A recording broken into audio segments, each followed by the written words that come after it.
it's time to do a good final actual rundown of Beautiful Lives, the first edition. Okay, so first couple things that are same versus different. This one has a playlist as well, but the playlist was actually shared. So I actually put the playlist into the book and I selected a song for each chapter, which was not something I did this time. It was a lot more general. There were a few kind of specific songs for specific scenes, but this one I actually had a song for every chapter and I actually put them into the book. First thing, they are both called Beautiful Lives. Nice. Second thing, they are both dedicated to my grandfather. The actual dedication line is, the first one is the same in both of them, the second one is different. Minor details. Okay, chapter 1, here we go. The time frame in this one is quite a bit shorter. So we are starting at the beginning of September. I did not include a year, I did not include any dates. It starts on the first day of school and we go to prom is the day that it ends, because that is the night that she dies. After prom, of course, she makes it through prom because she has to, you know? Okay, chapter 1 begins on the first day of school. Lexi and her family have just moved from Michigan to Pennsylvania. Again, it is because mom got a new job. The story starts with mom coming into Lexi's room to get her up for school. And Lexi's pissed off because Lexi did not want to move, which doesn't actually make any sense. At this point, she is starting off just kind of complaining. She doesn't want to go to this new school. She says, if I hate it, can I transfer schools? And mom says, yeah, we'll figure it out. Okay, so mom is getting Lexi up. Lexi's mad. Lexi really shouldn't be mad because Lexi did not actually like her life in Pennsylvania. And I think we do talk about that maybe a little later about how she really didn't have any friends in Pennsylvania. Sorry, Michigan. Pennsylvania is where she's just moved. And I think a big part of that, I think she mentions at one point that she lost a lot of her friends when she had cancer. She didn't really have any friends. She didn't really have a great life in Michigan, but did not want to move. So this Lexi gets up, she goes and gets ready for school. So she goes down the stairs, all right. And we meet Ryder. Ryder is fine, basically, all through this story. Yeah, Ryder just from the start is kind of, he really doesn't have any development. He has one little bit where he kind of gets upset about a thing. They have a little conflict, but for the most part, Ryder is just lovely and a great big brother and fine. So we go downstairs. Ryder is eating breakfast and asks Lexi if she wants to drive to school together because, first of all, apparently they have 2 cars for 3 people and have just moved. So I guess they drove 2 cars. And Lexi, who is, I believe she is 16, but not 16 enough that she could just drive herself to school. Which she doesn't, because Ryder drives her because she figures she'd end up steering herself into a ditch. So they have 2 cars, but mom doesn't use either of them. She likes to bike to work. Ryder is super comforting because he's fine and he gives her a hug. This is not. She tries to kind of say that, nah, you know, usually we just wrestle, we don't hug. But he checks out the guy she has crushes on. We usually don't fight, and he'd been her rock during her hardest times. We haven't actually revealed this yet. It comes later, but we're hinting at it. We're foreshadowing. Okay, so they decide to go to school. Well, yeah, they go to school. Lexi goes to her first period class. She takes out her notebook and she starts writing the lyrics to Wish You Were Here in the margins of one of her notebooks. Somebody sits down in front of her and turns around and says, oh, are you new? Lexi looks up into his eyes and she just, oh my God, this guy, he's so cute.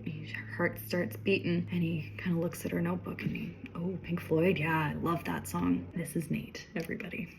This is page 3. And she's meeting Nate for the first time. So yeah, Nate is in her first period class and he says he likes the song. She says, me too. Good going, Lexi. Oh, she's shy. She's really shy right now. She's already nervous and his easygoing smile is making her heart do somersaults.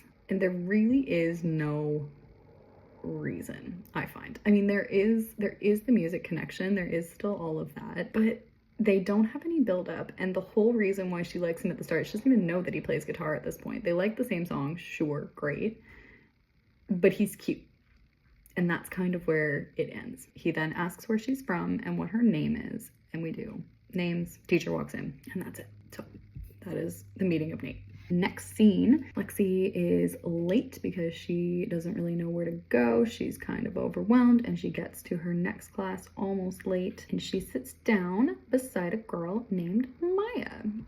It was very lovely, you know, just kind of jokes around. Maya calls their teacher the Beast, and Lexi kind of says, oh my God, did you just call him? Maya says, yeah, all the teachers have nicknames. And Lexi basically says, at her school in Michigan, students have been terrified of the teachers, and they never would have tolerated nicknames. No one would have been confident enough to give them to them. And Lexi says she shakily returns the girl's bold smile. She doesn't even have her name yet, and decided if everyone in Pennsylvania was so calm and collected, maybe I should be too.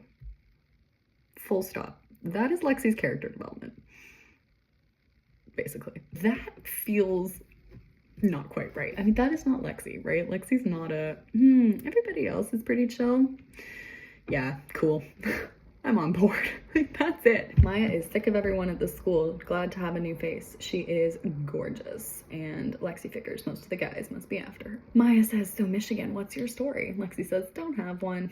I'm an ordinary girl, and Maya says, I can work with that. I mean, she kind of can. So we go to the end of her day. She's waiting for her brother at the front of the school, and Nate comes up to see her. He sees her. Lexi, right? He remembers her. Asks about her first day, and he invites her to a party he's having on Friday. He's having a welcome back party, and invites her. At her old school, party's rare. Everyone's too busy studying. Party in the first week is very unfamiliar.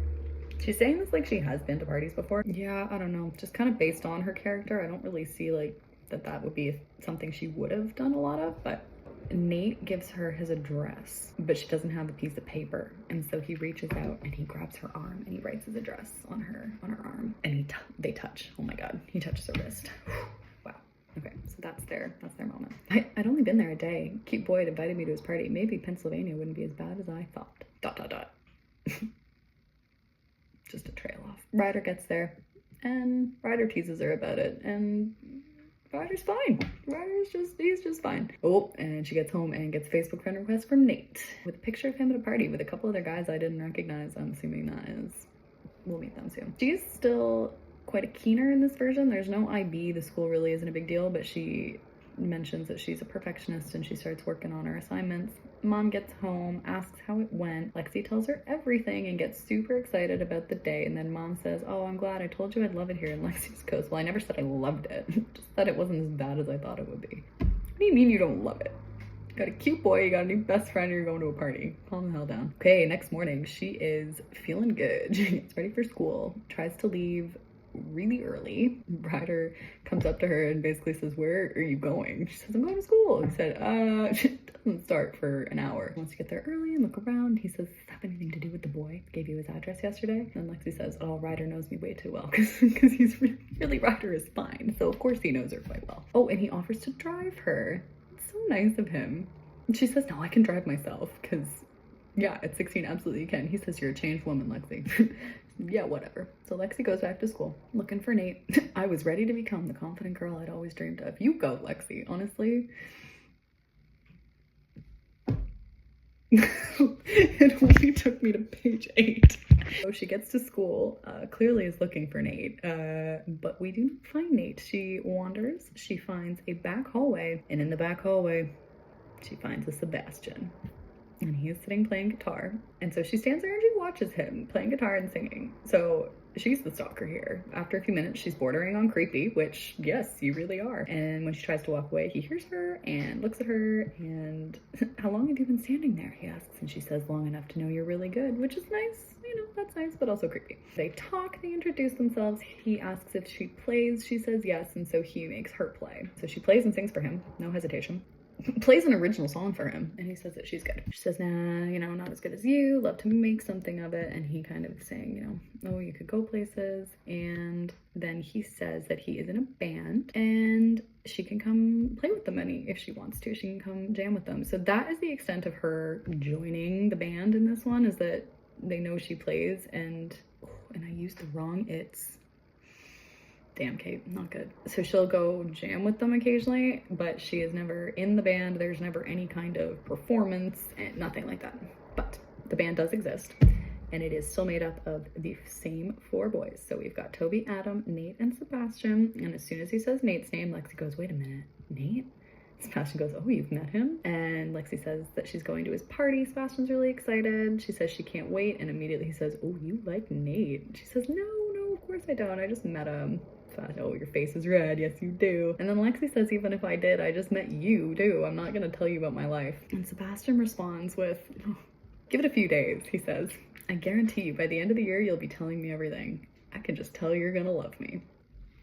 We'll see about that, says Lexi. Yeah, sure, okay. What a weirdo. And chapter 1 ends with that. Chapter 2 is the party. So we learn that Maya and Nate, they are also friends, and so she's going. So Lexi and Maya go get ready for the party tonight. Maya is kind of the same, just very chatty, very high energy. So they go, they get ready for the party, try on a bunch of clothes. Finally, they find Lexi wears a loose Nirvana tank top, which is 100% based off the one that I have, even though it was a shirt I had in high school because it was the shirt I was wearing when I had my first kiss. Fun fact. And that is why probably I chose it. No, she doesn't have a kiss tonight, but we'll get there. Okay, so we go to the party. We find Nate, and Nate hugs Maya and she steals his drink. So Lexi and Maya go to the kitchen. Sebastian is there and Sebastian makes her, oh yeah. Lexi, what do you drink? Oh, don't care. They drink so much in this. They drink all the time. I guess it's not that uncommon, but it just feels like it's not the kind of thing she would do so easily. So Sebastian makes her a drink. Nate says, oh, you survived your first week. And Lexi goes, well, if I hadn't, I wouldn't be standing here, would I? And then she feels like that was a dorky thing to say, which it kind of was, but also, you know, you do you, Lex. He says, touche, new girl. And then he leaves. That's their conversation. Sebastian gives her a drink and she drinks it and it's disgusting, and she asks him if he's trying to kill her. Says, oh, you'll get used to it. We like our drinks strong. She says this is bordering on toxic. So it's not poison, it's just vodka. And honestly, are they not the same thing? So Lexi and Maya go dance. That's very fun. And then later on, we get to the end of the party. Maya is absolutely blasted. Nate brings them some water. She, you know, says that it was really fun. Nate says, oh, I'm happy you came. And then, you know, we should probably get Drunkzilla home. Lexi's sleeping at Maya's place, so Nate drives the two of them back to Maya's place, and they don't talk for most of the drive. And then he says, oh, Sebastian told me you play guitar. You're really good and you have a good voice. And she says, you know, oh, I'm probably not as good as he said. But, you know, Nate says, oh, he's pretty tough. He wouldn't have said you were good if you weren't. Will you play for me sometime? And he pulls into the driveway and Lexi looks at him and Lexi wants to kiss him. But a little voice in her head says, you've known him for a week. Don't be an idiot. Then Maya moves around and so they take her inside. And then it gets awkward and Nate leaves. So that is the setup of the Lexi Nate. So the next morning she gets home. You have no idea how nice it is to see you smile, says Mom. I honestly thought you'd never forgive me for making you move. And Lexi says, well, if things get any more interesting with Nate, I might just. Your life is great already. I don't know why she's still so upset about this. Her life is better than it's ever been, and it's been a week. But she's still not forgiven her mom. But things do get more interesting with Nate, obviously. Yes, now she has to go to a doctor's appointment that afternoon. And this is the reveal. So we go upstairs and Ryder comes into her room and tries to comfort her and is coming to the appointment because he's fine. Oh, and another hug. They go to the appointment. Lexi's fine. And they're all fine. She just kind of talks about what it was like as a kid, how she almost died, and then for some reason she just turned around, pulled through, and then Mom and Dad divorced. So yes, Mom and Dad are still divorced in this version, and the big difference is that Dad is not just divorced, he has not spoken to any of them since the divorce. The other thing I feel like I have not actually mentioned is there is no Jonah in this version. He does not exist. He was a new addition. Him and Lexi joining the band were the big thing. Well, and Dad not being gone. So Dad left and none of them have talked to him since then. And that was years ago. So Dad is completely out of the picture. That is chapter 2. Okay. Chapter 3. This is where we kind of start to go off the rails because chapter 3 is the storm. Quick bit of backstory. When I was in high school, my school had a bomb shelter, like an underground bomb shelter. And if it was like a snow day or if we had a really small class, we could get the custodian to take us down there. And we thought this was the coolest thing ever. I don't really know why. It was a big, dark, dusty, dank room. It wasn't a nice place to be, but we thought it was really cool. So I decided that I really needed to have a scene where there was a really massive storm and all of the students have to go into a storm shelter. I don't really know what kind of stuff. I'm assuming I was thinking it was a tornado or something like that. It's a bad storm. Mom still makes them go to school because if it's open, they're going. Zip it, Ryder Williams. You're going to school, she says. Oh, Ryder helps Lexi because she almost gets blown away by the wind. So Ryder, gives her a hand because he's fine. They go inside and Nate is there and he's... Oh, you made it, he says. And Lexi says, yeah, my mom thinks education's more important than our safety or something. And Nate basically says, oh, you're gonna be glad because we're gonna end up in the storm shelter. It's gonna be so much fun. You'll be glad you didn't miss it. We'll see about that. She's smiling uncontrollably. At noon, they are no longer safe in the classroom, so they go to the storm shelter. I don't know. I really don't know where this came from. They go into the lovely storm shelter with the overpowering stench of mildew. Delightful. We run into Nate and Sebastian with two other boys. Who can you guess? We now are meeting Toby and Adam, who just kind of hang out for most of the rest of the story. They have pretty similar plot lines, actually. They're just kind of in the background. So, yes. So we meet... Wow, I used the nickname Seb here for Sebastian. I don't think I did that at any point in the rest of the book, and I don't think I did it at all in this one, but there's a Seb. Okay, so we meet Toby, we meet Adam, and Lexi says she's cold, and so Nate gives her a sweater. Oh my god. And then we have an asshole alert, says Sebastian, and we meet... yes, we meet Sydney. Sydney is not a nice person. Sydney is Nate's ex-girlfriend, and Sydney walks up and says, hello, Sebastian. Starts flirting with Nate. Nate immediately introduces her to Lexi. She says, nice to meet you, in a really mean tone, and then takes Nate and pulls him off. So Lexi's, kind of, oh, that's nice. And Sebastian tries to kind of cheer her up, says, well, we don't really like her, and Nate seems to. Sebastian says, Nate does this annoying thing where he sees the best in people. Okay. So yeah, they used to be together. They broke up. Lexi asks why. Sebastian doesn't know. Sebastian says he doesn't think Nate got over her. Lexi asks if they're gonna get back together. Sebastian says, oh, does that bother you? Lexi tries to say, no, I don't care. But then Sebastian says, yeah, they might. And Lexi gets sad and he kind of, oh, I'm sorry. I know you like him. Lexi says, no, I don't. He deserves better than her. Yeah, you've known her for 10 seconds. Okay. Sebastian says, well, I think he'd be good for him. And, she's all, well, he's not interested. Sebastian tries to cheer her up. Doesn't work. So she leaves and goes to find the person that is going to help her out. So we find Ryder, and he's very comforting, and he wants to punch Nate because he's mad because he made her sad over Sydney. He just kind of takes care of her because he's fine. And then the power goes out. Oh yes, and this is where I threw in the first line, trying to sort of link it all together. There's a comment about, how Lexi loved the beauty of life, and there's the whole beautiful life thing. I have thrown in a line here about how power outages don't scare her because she loves being in the dark with no technology to distract us from the beauty of the world. Power failure, electricity comes back on, something feels different. Lexi looks across the room. Nate and Sydney are kissing. I should probably also mention that the opening line of this chapter is Monday brought with it a storm of epic proportions. So Lexi now looks across the room, sees Nate and Sydney kissing, feels really sad, says, like I said, Monday brought with it a storm of epic proportions, and you thought I was talking about the weather.